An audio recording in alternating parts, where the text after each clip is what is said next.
It's time for the Las Vegas Sportsline. Brought to you by the Golden Nugget with sports director Tony Miller. Money won is twice as sweet as money earned. Presented by WagerTalk.com. And here we go. It's the Friday edition of the Las Vegas Sportsline. And by the way, before I forget, I'll mention it now. We are on Monday. It's President's Day, but we are doing our shows. So you don't have to sweat not getting your fix on Monday. No withdrawal. Okay, I'm Dave Koch, and Teddy Covers is here. Kelly Stewart later on, Kelly in Vegas. And we'll have Aaron Kessler from the Golden Nugget joining us in a little bit. Ari Platinum is doing the production. And speaking of production, the Golden Knights are having trouble getting a lot of it right now. Didn't go well last night. Look, Toronto's really good. They're the second best team in the league behind Tampa. But the losing continues. 7 out of 9 in the loss column for the Golden Knights, including 5 straight home games. Teddy, it's, look, they're still in good shape to make the playoffs. Really good shape to make the playoffs. So I don't want to say it's panic mode time, but it kind of is. Because the same problem keeps showing up game after game, which is they just aren't getting much production. And they got a goaltender who's starting to get tired. Look, he's 34, 35 years old, whatever he is. And Fleury's a great goalie. I mean, a truly great goalie. He's going to the Hall of Fame. But you got to start playing the other guy more than once every moon cycle. You just got to. And I thought Fleury in the last couple of games has looked a little bit slow. The good news about these problems is that we know what they are, and they're fixable. Yep. The bad news about these problems is just because we know what they are and they're fixable, they're not necessarily easy to fix. No, look, they're going to have to give up something to get something. I think primarily, more than anything else, they need a goal scorer. They need someone who can fire up the power play and just a James Neal type. Would one be enough? Yeah, I mean, well, when you think about the magic of last year's team, was that the third line and the fourth line were scoring goals. This year, we haven't seen anything like that. So you're talking about getting one front line scorer. Don't we need two? Probably, but I think you at least get by with one. But the way I look at them right now, and I mean, look, I have no idea who they'll be playing in the playoffs, so it's tough to just blanket make the comment. But they kind of look like a one series and done right now. I'm not saying that because of their recent play, just the general tendencies the team has shown to me over a couple of months now, which I think are here to stay, which is a limited offense. They've got to really play well in their own end to feel comfortable about winning games. And to make a run, I'm not saying to get to the Cup Finals, but to win a series. But to win a series, I think they've got to add something at the deadline. And they will. I mean, we have to expect that the Golden Knights will make a move or two or three at the deadline. The NHL trade deadline tends to be a fairly busy experience. And, they don't mess around in the NHL. Sure. And the one thing we know from the management team is that last year they made a lot of really good moves. So it's been a rough stretch, but we still got a week or two until the deadline. Yeah, this is the 28th, I think. Yeah, so there's time. By the way, an interesting note I can't recall this. Jason Simbal was on yesterday from CG Sportsbooks. We were doing our Thursday Behind the Counter. And he mentioned that it was certainly the first time this season, and maybe even going back to last season, the only time, the books needed the Golden Knights last night. They didn't get them either. Maple Leafs and over cashed the ticket, and that was a good result for the bettors and not the books. Which tells us the local fan base, they don't always bet with their hearts here. This is a sharp betting crowd in Las Vegas, and they know what's going on right now. Well, they're not stupid. Right. I mean, the bottom line, last year this team was a profit center. At home, they were an enormous profit center. Everyone made money that bet the Knights. And when you have money and you're making money betting the Knights, you're going to come out and bet the Knights the next game and the next game. And the bandwagon just grew and grew and grew. There's no bandwagon. No. The public flow, the Pineapple Express of money coming in on the Knights just isn't there this year because the people that were betting the Knights that way have already lost their money. Nobody loses money in the Houston Cougars right now. They're not getting a whole lot of attention nationally. They're a 3 seed on the Lunardi bracketology. Is that high enough? They're 24-1. You look at their schedule, they'll probably well, that's a dangerous word, but they're likely to be 29-1 heading to the regular season finale against Cincinnati. I mean, if you get to 30-1, you got to be more than a 3 seed, don't you? Not in this world. No, you don't have to be more than a 3 seed. It's the NCAA tournament selection committee. Oh, that's right. I forgot. And it's the Houston Cougars, which means they could get an 11 seed and say, be thankful for what you got. Be thankful we didn't give you the 16 seed. I mean, there are roadblocks that are going to be in place. Watch the selections and watch the seedings. And Houston will end up playing Nevada in the second round. Oh, yeah. You know, I mean, they do this game every year to eliminate the quality mid-majors before they are capable of making a deep run. That's why I think they'll end up. I think they'll end up a 4.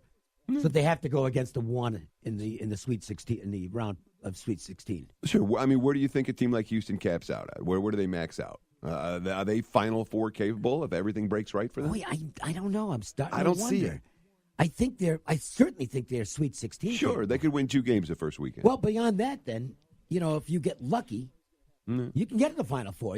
Just ask we Loyola. saw it last year. So ask Loyola. They weren't one of the 4 best teams in the country, but once you get to 16, anything can happen. So I don't know. And Kelvin Sampson's been around. He knows what he's doing. He's not making any unnecessary text messages right now or whatever. So that's, by the way, is there anything, Kelly loves this. Kelvin Sampson, he's a cheater. He sent text messages. I mean, he basically did nothing, okay? This wasn't Patino with organized expeditions with women. No. It was text messages. In this world, if you're not cheating, you're not trying. Right. I mean, the scandals continue despite all the scandals in college basketball. And there have been plenty where coaches and recruiters and everyone gets enmeshed in these ugly-looking webs. The base process for getting a kid to come to your school is still fraught. Hasn't changed a whole lot. Yeah, okay? fraught with difficulty. Listen, I'll I just know, leave it at that. and that's nothing new. I mean, I personally know somebody who was a very good football player and was recruited by a major football school, not in the Deep South. It was in the Midwest, okay? And he told me about some of the things that went on his recruiting visit. Uh-huh. And what kind of things? That's a smug look. I would have liked to have been with him, okay? Just to pick up seconds. I mean, it was, and that was in the 60s. So it's always been dirty, okay? And it's always going to be dirty. If you want to, if that's the right word to use. I don't even know if that's the right word to use, but let's just, the rules get bent. The rules don't even exist. But, of course, to get back to the Houston Cougars, and you say you haven't lost money betting Houston. You did if you bet them last night, unless you got the very best of the number. What did it close at? It closed at 9.5, and they won by there was a jump shot at the buzzer to cut the lead to 8. Oh, okay. I didn't pay much attention to the game. Yeah. From a point spread perspective, it had a very dramatic ending. Not a good one if you were someone laying the points. Well, let's find out if we have any dramatic endings in store tonight. It's time for the Friday MJ Christensen 4 at 4. 1, 2, 3 into the 4. Put them 4s up. Put the 4s up, I said. Do it right now. Tonight's action is just around the bend, and the guys want to get your night off to a great start. 4. It's the Las Vegas Sportsline's 4 at 4. Not 1, not 2, not 3, but 4. Unbelievable. So there's no NBA tonight, so we're not doing any of those. We don't do any NHL as a rule unless the Golden Knights are playing. So we're going to have a limited slate to choose from. So I took 2 college basketball games tonight and 2 real big ones tomorrow for the 4 at 4.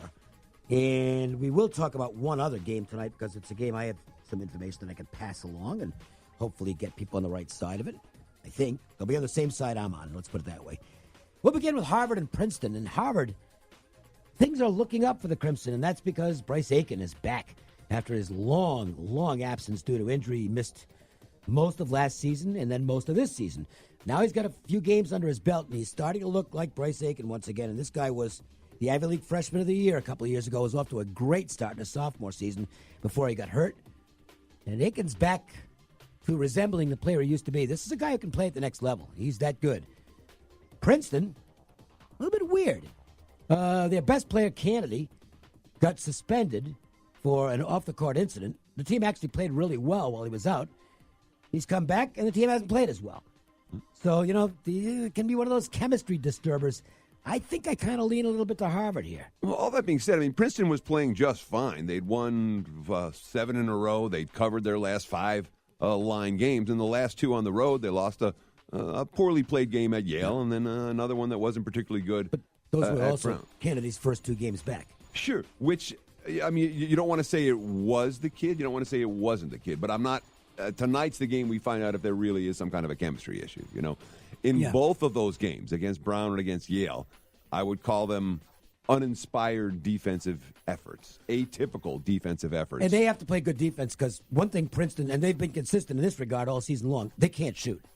They are a bad shooting basketball team, particularly on threes. They don't take many threes because they know they can't hit them. Give them credit for being smart. We knew that going in. It's Princeton.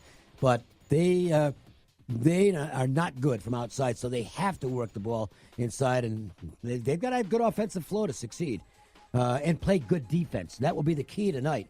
You got to keep Harvard off the scoreboard here. Sure, Harvard swept the season series last year, including an overtime win on this floor. So the Princeton seniors, maybe with a little bit of something extra or pep in their step this evening after getting swept a year ago. And the year before, Princeton had swept the series, including a 1-point win at Harvard. So certainly it's been very competitive when these two teams have faced on a consistent basis of late.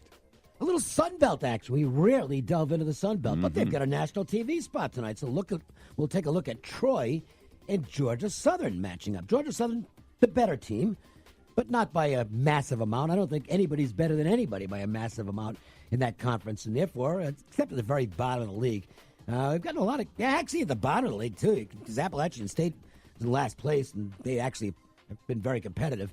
So this is a fun league, and often one where taking the points is not a bad idea because anybody can beat anybody. Sure. Troy hasn't been beating a whole lot of people. No, they haven't. And, you look at them particularly on the highway. Last time out, losing by 14, 6-point loss, 5-point loss, 6-point loss, 14-point loss. It's been a steady diet for the Trojans of defeats when they hit the highway, and that concerns me. In a conference where, frankly, smaller conferences, the refereeing isn't as good, the level of play isn't as consistent. I haven't done a lot with the Sun Belt in recent years because I haven't been able to beat the Sun Belt in recent years. What about you? If it shows up on the numbers, then I take it, but it's not a league I've what I would call feel for. Sure. Because I don't watch much of the Sun Belt. And the other leagues, some of the small leagues, like the Big Sky, I don't know why. It's torture at times. But I watch a lot of Big Sky basketball. At least I know something about the teams. Let's look at a couple of tomorrow's games. These are bigger games. These are the 2 best games, in all likelihood, on the Saturday board, at least on paper. I love this matchup. I don't know what I'm going to do with it, if anything. I probably won't get involved. But the really good offense of Iowa State against the really good defense of Kansas State. Good matchup and a meaningful one in the Big 12. Sure. The Big 12 is a deep league. We've been saying that all year long. And that won't change tomorrow by any stretch of the imagination. All 10 teams in play. And this is the top 25 showdown late in the day. Certainly, we talk about K-State and where you've been able to make money with the Wildcats in recent weeks. And the answer is just about every roll. You're not kidding. They're just rolling along. And I was so impressed by them the other night against Texas. And that was not a great spot for them. And I had them just based on math. They were impressive. They're good. Dean Wade is really good. Both ends of the floor. Oh, yeah. They've got a big and a small, if you will, and they really work well together. It's worth noting, though, they are trending heavily to the over. Each of their last 4 games has flown over the total. And Iowa State, certainly a team that wants to push the pace at every opportunity. And yet, you look at the first meeting, Kansas State 58, Iowa State 57. I don't think we're seeing that again. Well, we know that K-State isn't going to want to play it at any up and down the floor pace. Right. Kansas State would be satisfied if they get another 120-point type game. Sure. If they keep Iowa State over 60, under 60, I should say, they think their chances are pretty good. Right. Going to be a fun matchup. So is this. Tennessee and Kentucky. I haven't looked at the advanced lines. I figured Kentucky about 2, somewhere in that range. Be interesting to see where they post the number in this game. It is. It is too? No, it is interesting to know. Oh, okay. I'm very curious.